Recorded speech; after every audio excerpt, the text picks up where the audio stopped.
the connections some big South Australian property developers seem to have with the ALP government have been raised in Parliament and greatly concerns lawyer and Greens MP Mark Parnell. When you see how much money is flowing from the big end of town, and developers in particular, into the coffers of the big parties, and in South Australia particularly the Labor Party, you've got to wonder why these companies are doing it. Is it just their love of democracy? This will be the last great port development in Australia, and we want it to be the best. Yes, the place seems to be living up to its original historical name of Port Misery. Urban Construct has mates in high places of state government. Premier Mike Rann, Treasurer Kevin Foley and Pat Conlon have all enjoyed their hospitality. But they say their dealings with the government have been transparent. I think that there is a big problem with the way the Labor Party in particular collects money from developers to buy, tickets to cocktail parties, tickets to dinners, guaranteed access to sit next to a minister at a dinner table. You don't get that for free, you've got to pay for it. Like a $500 a head cocktail party for the Labor Party's fundraising arm, SA Progressive Business Incorporated. Urban Construct has also tipped in $48,250 in donations to the ALP.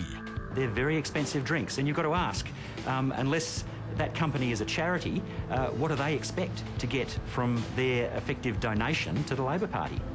The Auditor-General was also unhappy with the way the government-run Land Management Corporation managed the contract for the remediation of the land at Newport Quays, in which it cancelled the open tender process. The contract was given to the consortium, which included Urban Construct. The LMC's chief executive later admitting the legal advice it sought over the matter was never recorded or documented. It caused a furore in Parliament.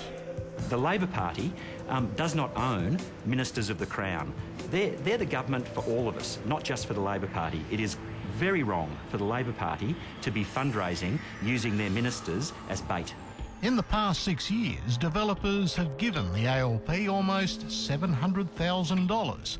By far the most generous is Con Macris, with more than $340,000. Mark Parnell wants to stop these kinds of donations and is setting up a website that lists them. It's a very unhealthy relationship because the government has things that the big end of town wants. They have the power to grant approvals, the power to grant licences, the power to rezone land so that projects can go ahead. While Mr Macris's biggest retail developments, the old Lacornu site at North Adelaide and a shopping centre at Victor Harbour, received the government's major development status, bypassing all the usual painful council scrutiny. Businesses aren't stupid, their directors aren't stupid, they always want a return on their investment. These companies are giving money to the Labor Party because they think they're going to get something in return. That's the way business works in South Australia, and business leaders have said as much. Of course, each developer has their own reasons for making donations, but here's what Macris Group CEO John Blunt had to say about their generosity in a radio interview with the ABC's Matt Abraham and David Bevan 2 years ago. We want to see things happen in this state. You want to be looked after too? Yeah, we want our projects happen, that's for sure, but that's part of the way the system, politics, works here. As for Urban Construct, they say nothing should be read into those donations. And if you've had any problems with developers, email us or give us a call.